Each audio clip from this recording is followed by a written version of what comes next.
அனைத்து உரிமை குரல் நண்பர்களுக்கும் வணக்கம். முன்னாள் முதல்வர் எம்ஜிஆருக்கு நிகரான ஒரு ஆளுமையில் சீமான். இது குறித்த அந்த முழுமையாக பார்க்க போறோம், வாங்க பார்க்கலாம். நாம் தமிழர் கட்சியுடைய ஆதரவாளர்களும் சரி, நாம் தமிழர் கட்சியுடைய நிர்வாகிகளும் சரி, எம்ஜிஆரோட யாராவது சீமானை ஒப்பிட்டு பேசிட்டா ரொம்பவே கோபம் அடைந்து வந்துட்டு இருக்காங்க. இதற்கு முதல் முக்கிய காரணமே அவரும் ஒரு தீகா கட்சியை சார்ந்தவர் அப்படின்ற காரணத்தினாலையும், திராவிடர்களை இவங்க ரொம்பவே எதிர்க்கிறாங்க அப்படின்ற ஒரு காரணத்தினாலேயும் தான். ஏன்னா ஊழலுக்கு பேர் போன கட்சியே அதிமுகவும் திமுகவும் தான். அந்த கட்சியோட நீங்க எப்படி சீமானை ஒப்பிடலாம் அப்படின்னு நிர்வாகிகள் பார்த்தீங்கன்னா ரொம்பவே கொந்தளிச்சுட்டு வந்துட்டு இருக்காங்க. இருந்தாலுமே அரசியல் விமர்சகர்கள் சொல்லக்கூடிய முதல் முக்கியமான விஷயமே என்ன அப்படின்னு பாத்தீங்கன்னா, எம்ஜிஆர் ஒரு நடிகராக இருக்கும் போதே மக்களுக்காக அதிக அளவுல போராடி இருக்காரு. அதனாலதான் அவர் அரசியலுக்கும் வந்தாரு.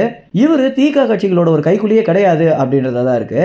இந்த வகையில எம்ஜிஆருக்கு மட்டும்தான் பாத்தீங்கன்னா பிற தலைவர்களுக்கு இல்லாத அளவுல மக்கள் தங்களுடைய ஆதரவு கொடுத்தாங்க அப்படின்னும், எம்ஜிஆரை தன்னுடைய குடும்பத்துல ஒருத்தராகவே பார்த்தாங்க அப்படின்னும், இந்த மாதிரியான எல்லா விஷயங்களுமே அந்த வரிசையில வந்த ஸ்டாலினுக்கு கூட வராத போது இந்த கட்சிகளுக்கு சம்பந்தமே இல்லாத ஒரு அரசியல் தலைவனாக இருக்கக்கூடிய சீமான் அவருக்கு கிடைக்குது அப்படின்றது வரலாற்று சாதனை அப்படின்னு தான் சொல்லி ஆகணும் அப்படின்னும். ஏன்னா 2010 கட்சி ஆரம்பிச்சு 2024 மாநில அளவில் அங்கீகரிக்கப்பட்ட கட்சியாக சீமான் மாறி இருக்காரு அப்படின்றது மட்டும் இல்லாம தமிழ்நாட்டு அளவுல கிட்டத்தட்ட ஒரு முதல்வருக்கு உண்டான அந்தஸ்துல தான் சீமானும் இருக்காரு அப்படின்னு தான் தமிழ்நாட்டுடைய மூத்த பத்திரிகையாளர்கள் சொல்லிட்டு வந்துட்டு இருக்காங்க.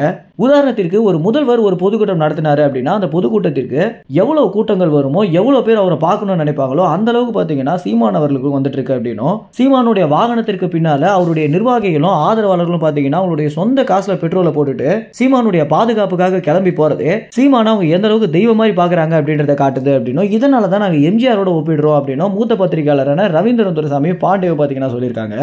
இப்போ நடக்கக்கூடிய எல்லா நிகழ்வுகளிலுமே சீமான் பாத்தீங்கன்னா கொடுக்கக்கூடிய என்ட்ரில இருந்து அவர் பேசக்கூடிய பேச்சில இருந்து அவருக்கு மக்கள் கொடுக்கக்கூடிய ஆதரவு அனைத்துமே ஒரு காலத்துல எம்ஜிஆர் பண்ணதை பார்க்குற மாதிரியே இருக்கு அப்படின்னு தான் தமிழ்நாட்டில் இருக்கக்கூடிய முதன்மையான குடிமகன்கள் கூட சொல்லிட்டு வந்துட்டு இருக்காங்க.